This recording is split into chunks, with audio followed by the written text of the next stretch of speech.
Also tonight, virtual learning support centers are coming soon to every school district in Erie County. The county executive says the $14 million needed for this ambitious program will come from the U.S. CARES Act. And as 7 Eyewitness News senior reporter EILEEN BUCKLEY tells us tonight, the centers will be set up in nearly 30 districts.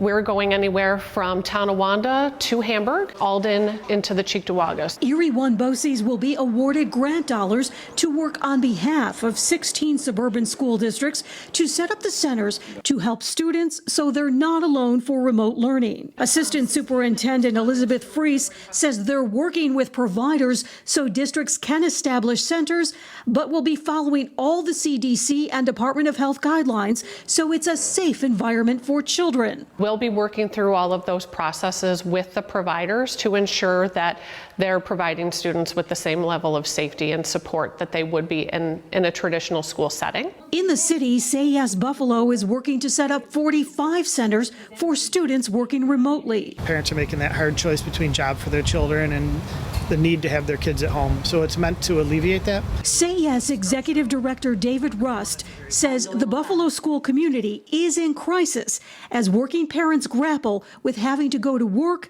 and leaving kids home alone. Comprised of churches, members of the after-school network, and also daycare providers, and they'll provide the enriching spaces for students to complete their schoolwork virtually. The virtual learning support centers will be available for students ages 5 through 12. But I often worry about students who perhaps are home alone. Erie County legislator Lisa CHIMERA is also a school teacher in the Kenton School District, where students are learning remotely right now.